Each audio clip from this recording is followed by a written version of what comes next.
Washington is just agog today, where we don't know what to make of it. We've had so much coming out from the Secretary of Defense Hegseth about Ukraine, and then we hear something from J.D. Vance, which is totally on another, a whole nother spectrum, not having anything to do with Ukraine. And then we have what the president talking to Putin, and coming up with a very lovely vision of these two having a bromance, if you will.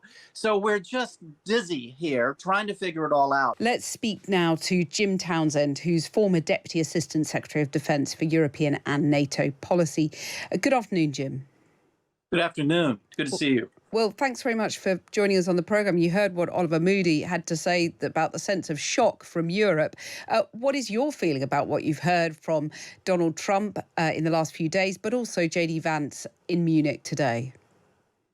Well, I tell you, Washington is just agog today, where we don't know what to make of it. We've had so much coming out from the Secretary of Defense Hegseth about Ukraine, and then we hear something from J.D. Vance, which is totally on another, a whole nother spectrum, not having anything to do with Ukraine. And then we have what the president talking to Putin, and coming up with a very lovely vision of these two having a bromance, if you will. So we're just dizzy here trying to figure it all out. But I think the J.D. Vance speech that you just covered is probably the knockout blow in terms of our view towards our alliance and towards the European allies.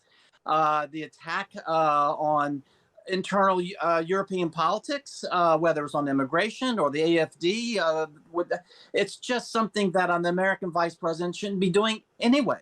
Right. But certainly it has blown up the Munich Security Conference today.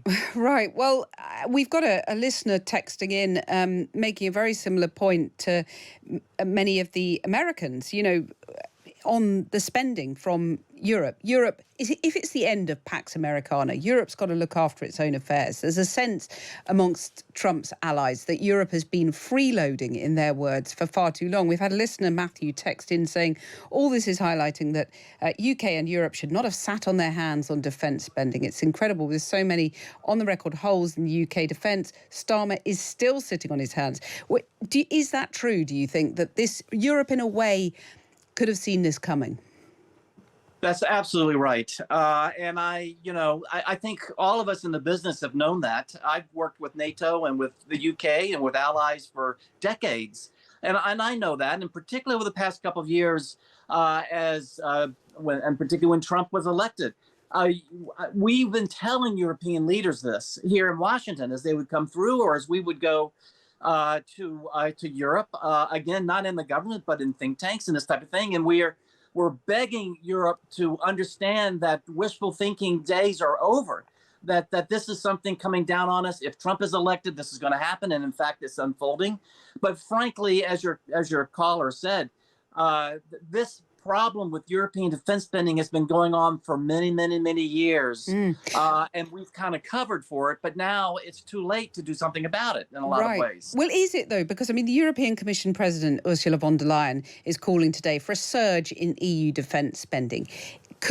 If Europe gets its act together, can they prevent Ukraine enduring a humiliating surrender? Or is America now in the driving seat, whatever deal emerges between Ukraine and Russia? It's too late for Europe to step in.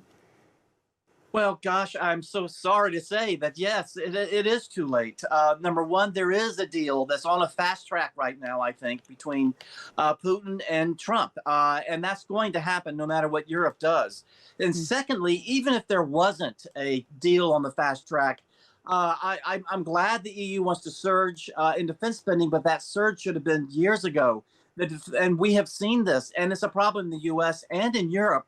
The defense industries cannot surge. Their strength has atrophied over time. It's going to take years, I think, for Europe to really build itself to where it needs to be in terms of defense.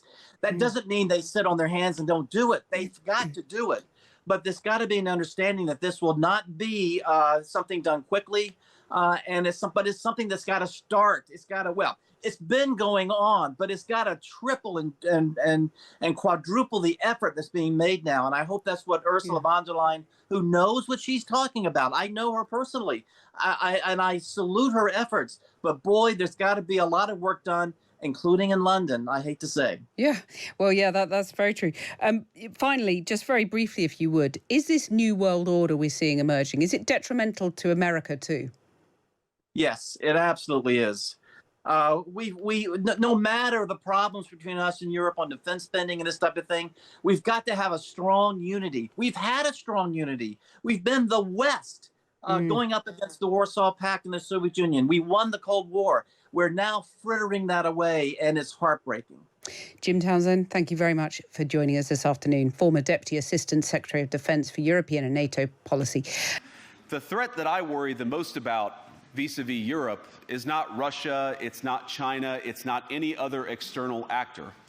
And what I worry about is the threat from within, the retreat of Europe from some of its most fundamental values, values shared with the United States of America.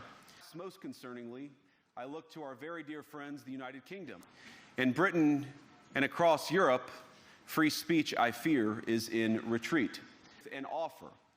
And just as the Biden administration seemed in Washington, there is a new sheriff in town.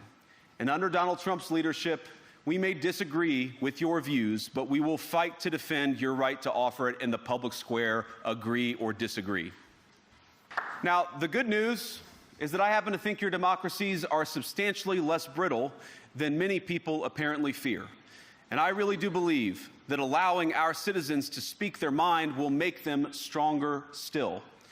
Which, of course, brings us back to Munich, where the organizers of this very conference have banned lawmakers representing populist parties on both the left and the right from participating in these conversations. Now, again, we don't have to agree with everything or anything that people say. But when people represent, when political leaders represent an important constituency, it is incumbent upon us to at least participate in dialogue with them. To increase defense spending over the next few years in line with some new target. And that's great, because as President Trump has made abundantly clear, he believes that our European friends must play a bigger role in the future of this continent. Well, welcome, everybody. We're, of course, pleased to be joined by the delegation from NATO. Of course, we're going to talk about NATO, in particular the President's desire to see NATO spend a little bit more resources on defense. And I know that's something Secretary General Rudda agrees with me on. We're going to talk, of course, about the Ukraine-Russia conflict and how to bring it to a negotiated settlement. But we want to make sure that NATO is actually built for the future. And we think a big part of that is ensuring that NATO does a little bit more burden sharing in Europe so that the United States can focus on some of our challenges in East Asia. So, thank you so much, Mr. Vice President. And it's a pleasure to see you again. And I want to likewise. And on Europe stepping up, the European part of NATO stepping up, you're absolutely right. It has to be done. We have to grow up in that sense and spend much more. We also have to discuss the defense industrial base. Of course, this is a problem we have both in the US and in the rest of NATO. We are simply not producing enough. We are not keeping up with the Russians and the Chinese. And then, of course, Ukraine. How to bring Ukraine to a lasting peace.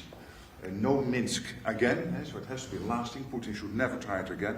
And how to get them into a place of maximum strength when the talks start. So, a lot to discuss, and we're looking forward also to build a relationship. great. Likewise. Good to see you. Thank you. All right. Thank you all. Good to see you guys.